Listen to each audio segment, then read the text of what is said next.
Hi friends, இன்றைக்கி நம்ம சேனலில் தீபாவளி ஸ்பெஷலுக்காக ஒரு ஸ்வீட்டான ரெசிபி பார்க்க போகிறோம். என்ன அதுன்னா ஹெல்த்தியான ராகி லட்டு. ஓகே, ஃபஸ்ட்டு வந்துட்டு அடுப்பில் நம்ம ஒரு பேன் வச்சுட்டு அதில் வந்து ஒரு 1/2 டேபிள் ஸ்பூன் அளவுக்கு நெய் ஆட் பண்ணிக்கோங்க. ஸோ நெய் சூடாகிடுச்சு. இப்போ வந்து 1 கப் அளவுக்கு நம்ம ராகி மாவு சேர்த்துக்கிறோம். அதை வந்துட்டு நல்லா நீங்கள் வறுக்கணுங்க. ஒரு 10 நிமிஷம் அளவுக்கு அதை நல்லா வறுக்கணும். அப்போ தான் அந்த பச்சை வாசனைலாம் போகும். இப்போ பாருங்கள், அந்த கலரும் சேஞ்ச் ஆகிருக்கு. நல்லா அடுப்பு வந்து லோவில் தாங்க இருக்கணும் அந்த 10 நிமிஷத்துக்கு. ஸோ நல்லா நைஸாக இருக்குது பாருங்கள்.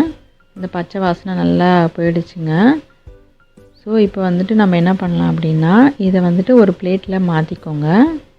இந்த மாதிரி மாற்றி எடுத்து வச்சுக்கோங்க.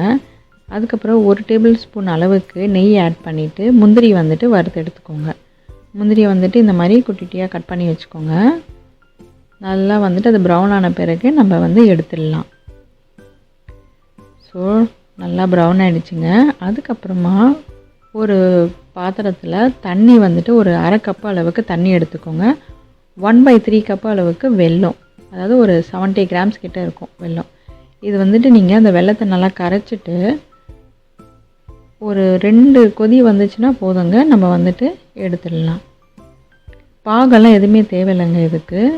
இது மட்டும் பண்ணால் போதும். ஸோ இந்த கொதி வருது பாருங்கள், இந்த மாதிரி வந்தால் போதும். இப்போ வந்துட்டு நம்ம வந்து இது ஃபில்டர் பண்ணி வச்சுக்கணுங்க.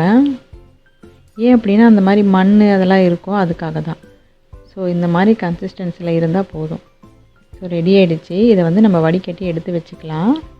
ஓகே, ரெடி ஆகிடுச்சு பாருங்கள், சூப்பராக. இந்த மண் இருக்கு இல்லையா, அதுக்காக தான் வடிகட்டணும்னு சொல்கிறது. அதுக்கப்புறமா நம்ம வறுத்து வச்சுருக்கோம்ல முந்திரி, அதுலேயே வந்துட்டு அந்த ராகி மாவை வந்து நம்ம ஆட் பண்ணிக்கலாம். அதை நல்லா ஒரு வாட்டி கலந்து விட்டுக்கோங்க. இந்த ஸ்டெப்பெல்லாம் வந்து அடுப்பெல்லாம் ஆஃப் பண்ணிவிட்டு பண்ணணுங்க. இப்போ வந்து நம்ம இந்த வெல்லம் கரைச்சி வச்சுருக்கோம்ல, அதை வந்து கொஞ்சம் கொஞ்சமாக ஆட் பண்ணி கலந்து விடுங்க. ஏன்னா நீங்கள் அதை ஊற்ற ஊற்ற வந்துட்டு நல்லா அப்சர்வ் பண்ணிக்கோ, அதுக்காக தான். இந்த இனிப்பே வந்துட்டு இந்த வெல்லம் தாங்க. ரொம்ப ஹெல்த்தியான ராகி லட்டுங்க இது. ஸோ நல்லா கலந்து விட்டுட்டீங்க. இப்போ பாருங்கள், நீங்கள் கையில் வந்து இந்த மாதிரி நல்லா பிசைஞ்சுக்கோங்க. ஸோ அப்போ தான் உருண்டை பிடிக்கிறதுக்கு ரொம்ப ஈஸியாக இருக்கும், அதுக்காக தான். ஸோ அந்த வறுத்த முந்திரியலோடு சேர்த்து சாப்பிடும்போது ரொம்ப ருசியாக இருக்கும், ஹெல்த்தியாகவும் இருக்கும் இந்த ராகி லட்டு. ஓகே, இப்போ பாருங்கள், நான் அதை பிசைஞ்சு வச்சுருக்கேன். எப்படி இருக்க பாருங்கள், உங்களுக்கே அந்த கன்சிஸ்டன்சி தெரியும். இப்போ வந்து நீங்கள் இந்த மாதிரி சின்ன சின்ன உருண்டைகளாக பிடிச்சிக்கலாம். பாருங்கள், நல்லா இந்த மாதிரி பிடிச்சிங்கன்னா நல்லா அப்படி ஸ்டிஃபாக இருக்கும் பாருங்கள் உருண்டைங்கள்லாம். ஓகே, இது வந்து நல்லா ஸ்டோர் பண்ணி நீங்கள் சாப்பிடலாம். பார்க்கவே எப்படி இருக்குது பாருங்கள். வாவ், சூப்பராக இருக்குது. ஓகே,